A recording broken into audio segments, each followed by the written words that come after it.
Hello, our dear viewers. My name is Irina Uzlova, and today we are honored to speak with one of the most respected voices in international law, Professor Philippe Sands. He is a professor of law at the University College London and the author of multiplied acclaimed books. Among these books, East-West Street, which has a profound connection to the city of Lviv and origins of international law and such aspects. Professor Sands has spoken passionately about creating a special tribunal against Russian dictator Putin and all the crime of aggression in Ukraine. So we'll talk about Russia's war of aggression and against Ukraine, whether it legally qualifies as genocide and what needs to happen for justice to be served, including whether Vladimir Putin and Russia's top leaders can be held criminally accountable under international law. So, Professor Sands, welcome. Glad to see you. Thank you for joining us. It's wonderful to be with you here in Lviv, one of my favorite cities in the world. And we can agree with you. So, we are always glad to see you here. And we'll wait for your next visiting. Professor Sands, genocide in Ukraine, we see that it continues. All day, every night, every day, Russia attacks our civilian infrastructure, our civilian people. And these are not just crimes, but a deliberate strategy of destruction. These words belong to our ombudsman, Dmitry Lubinets. He reacted to again Russia's strike in Sumy Oblast, for example, which killed 3 people, including a child. Professor Sands, many international lawyers use the word genocide, subscribing Russian dictators Putin attacks against Ukraine. But we know that there are some problems and about law mechanisms, how to really make it official and legal to say that Putin makes genocide against Ukrainian people. So in your view, is there enough sufficient evidence to charge Russia's leadership with genocide in Ukraine, and what makes it especially difficult to prove genocide in court compared to other, for example, war crimes and conflicts? So this is an important issue, and let me be very clear from the outset, there is no doubt that crimes are being committed by Russia in relation to Ukraine. Under international law, there are 4 international crimes: war crimes, crimes against humanity, genocide, and the crime of aggression. As you know, the International Criminal Court has jurisdiction in Ukraine over 3 of those crimes, and it has already made charges in relation to war crimes and also crimes against humanity. Genocide, which was invented really in this city of Lviv by a man called Raphael Lemkin. In fact, I'm speaking to you on Lemkin Street, so it is very, very affecting for me to be here. Lemkin would, I think, say that what is happening in Ukraine today is a genocide on his definition. The difficulty in legal terms is that the 1948 convention, which he was involved in, did not adopt his definition. He set the bar very low. He had a very general definition of genocide. The 1948 convention pushes the definition up higher, and the judges of the international courts have pushed it even higher in terms of a particular intention. So many people in Ukraine say that what is happening is a genocide precisely because President Putin wants to destroy Ukrainian identity, wants to destroy culture. And this is an argument, I think, that Lemkin would be very sympathetic for. But proving genocide is very difficult. And personally speaking, I am less concerned with what label you put on a crime. All crimes for me are equally terrible. War crimes, crimes against humanity, and genocide. They need to stop. Crimes have been committed on the territory of Ukraine against Ukrainian civilians, against Ukrainian military. I met yesterday with one individual, Maxim, who was detained and who was tortured. This is a crime under international law. Many, many crimes have taken place. I don't want to get too obsessed about what label we put on it. All of these crimes are terrible. They must stop. And so maybe... And there must be accountability for these crimes. This is very important.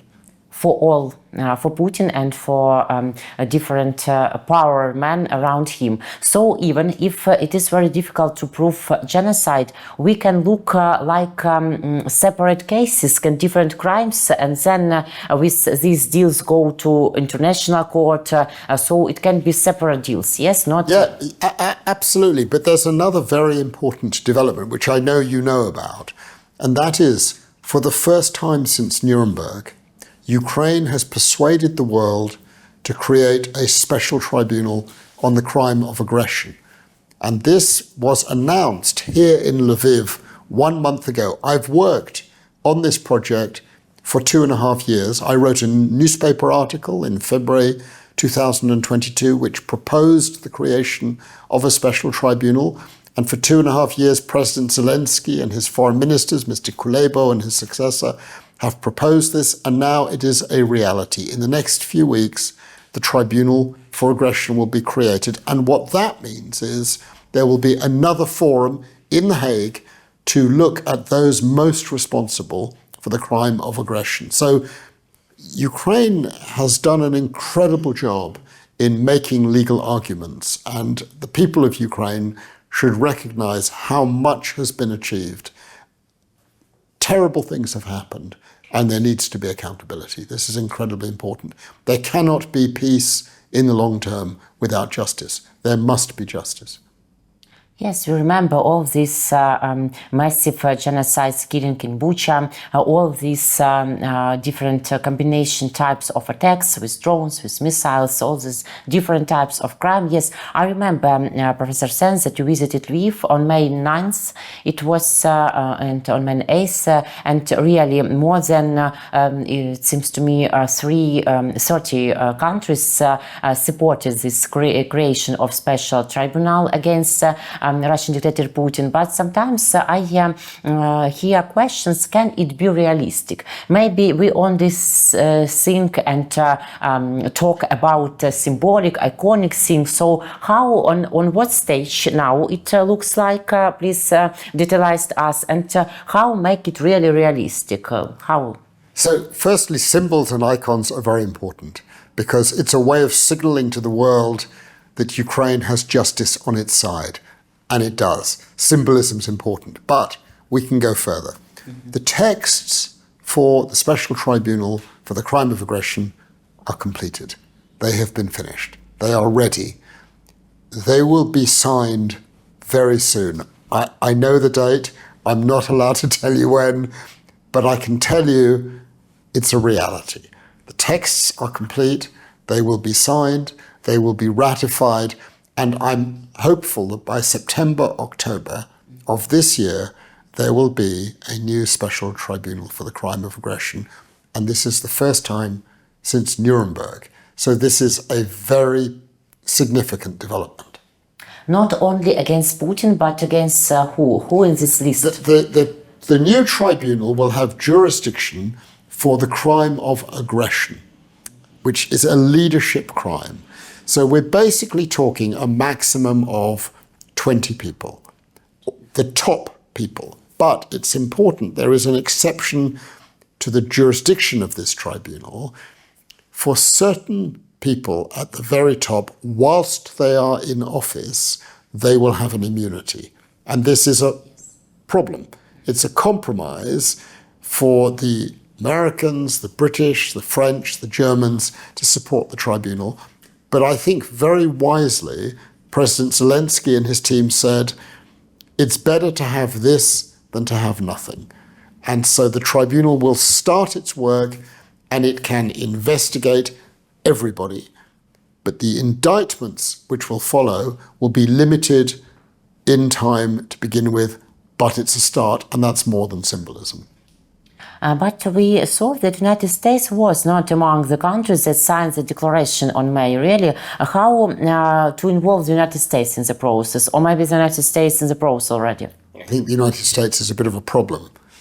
Right now, that's an understatement. President Biden's administration strongly supported the creation of a tribunal.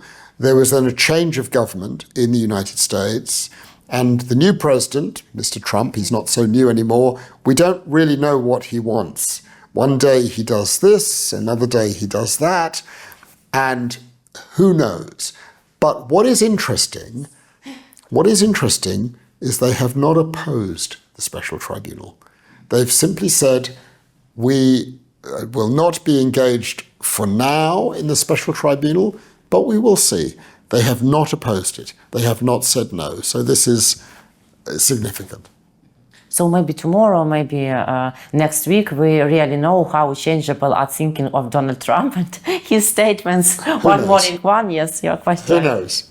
You know, one day he's against the attack on Israel, in Iran, the next day he supports the attack on Iran. One day Mr. Putin is his friend, the next day he's not so much his friend. So we just don't know, and this is very difficult for the people of Ukraine. But I think you know from many countries, particularly in Europe, there is incredible support, and from my country, the United Kingdom, there is complete support across the political spectrum, total support. We see that United Kingdom, that France, Germany are among frontmen of our supporting in different levels. We talk not only about military or political support or even about law support, but do you believe really that the power of law nowadays is alive? Yes, I do. I mean, law is complex. Law and politics live together. We know this, we understand this, we are realists. But the law is important because it tells you what is right and what is wrong. And Russia is plainly acting in the wrong. Russia's actions are unlawful and manifestly unlawful. And that means they have no legitimacy. And that means Ukraine's actions and its defense. I'm here to celebrate today the creation of an unbroken facility to help, the soldiers, the men and the women of Ukraine who have suffered harm, physical or mental. And these people are remarkable people, and they have justice on their side, and they have the law on their side, and they have legitimacy on their side. And these are very important things. It's not everything. They've suffered terrible losses and traumas, but it's not for nothing. This morning I went to the cemetery. I was shocked by what I saw. You see the graves, you see the flags, and you think this is the reality of war. And it's very shocking to see. And at one grave, we met a lady who was sitting at the grave of her son, and she was crying. And we went and we sat with her and we talked with her. And she said, I hope it was not for nothing.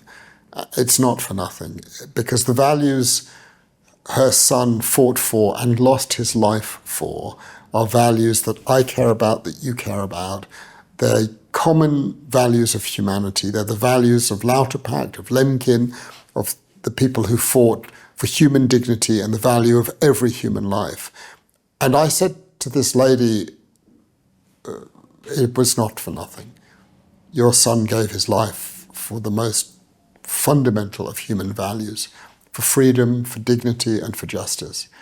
It's not very helpful for this woman who has lost her son, but it's not nothing. It's something important. It's really for future, because Putin and their coalition of killers, like Iran, like the North Korea, like even maybe China, they live for destroying such values and democracy, yes, all chapters, all things.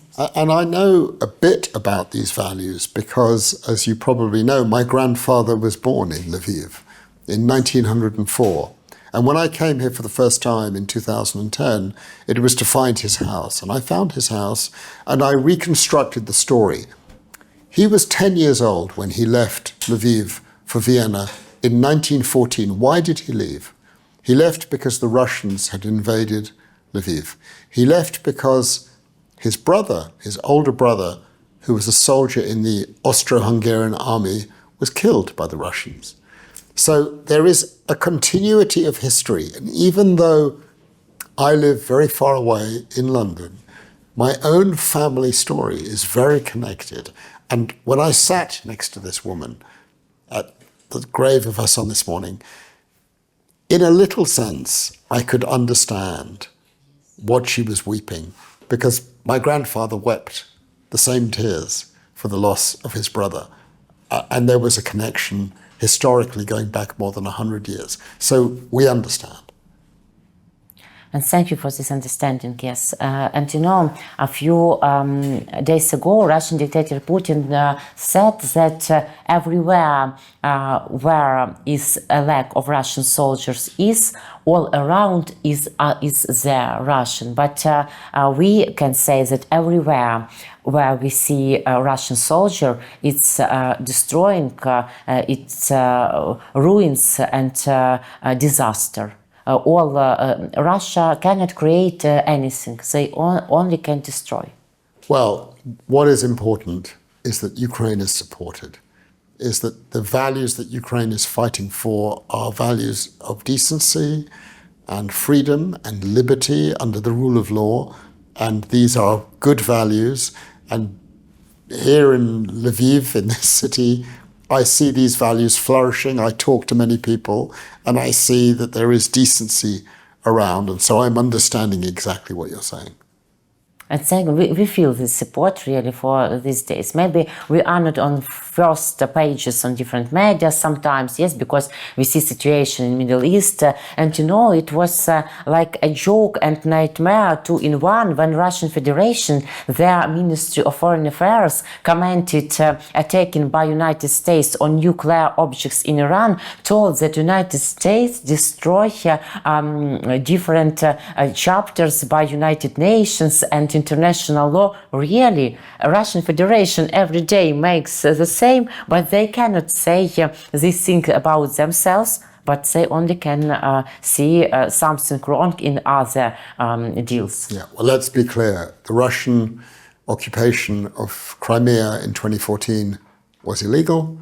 The Russian special military operation in February 2022 was and continues to be illegal. There is no doubt about this. And there are people in Russia who know this. But you know, almost every time in my broadcasting and interviews, I mention that due to Putin was not punished for Crimea annexion, he felt that he can go further. Yes, Western Europe failed. Western Europe failed. It's a big question. There was a lot of Russian money. There was a lot of Russian oil and gas in Western Europe, and people said, we can deal with this person. We want their money, we want their oil, we want their gas. And I think this is part of the problem. And 2014 was a big mistake. People should have known, not just 2014, go back a little earlier to 2008, 2009, South Ossetia and Abkhazia. Already we saw with Georgia what happened, and go back a little further to Chechnya. And Europe and the United States were weak. And we've now learnt what the consequences of weakness. And then was Munich conference 2017, where Putin announced bigger wars. And even today, Ukrainian President Vladimir Zelensky, in interview to Sky News, said that Russia prepares new war against NATO country for next 5 years. I read this. I mean, I think we've seen the pattern: Chechnya, Georgia, Crimea, Ukraine. Who's next? But we understand this, Zelensky understand it. But for example, you understand. I hear and I feel and I know due to your works. But that Western Europe, for example, they understand now? I think now they understand. I think now they understand it. The spending on military is going to go up and up. The support for Ukraine is going to go up and up. I think we've understood the reality. I have to go, I'm afraid, because I have another meeting that I have to go to. So there's maybe one more question. Yes, you mentioned in different your articles that international systems is broken. We need new. Well, the international system, it's not working how it should be working. There is a real threat. It's not completely broken. It has created a condemnation of Russia. It has created a special tribunal for the crime of aggression. So some things are happening. The International Criminal Court is investigating Russia. So it's not completely broken, but it's not working how it should be. And this set of events, terrible events with Ukraine, teaches us that we need to strengthen the international system. We need to improve the international system. But of course, now there are other challenges. Israel-Palestine, Israel-Iran, Sudan, other stories. It's plain that we have a problem. We will solve it, I hope. I hope so too. Thank you very much, Professor Sands. Thank you. Thank you. It's great to be here with you. Okay. Professor Philippe Sands was with me in Oslo, and we talk about new risks from Russian Federation, how to solve it, how to punish dictators and all awful people who ruin our reality and future. Thank you. Subscribe to our YouTube channels and take care.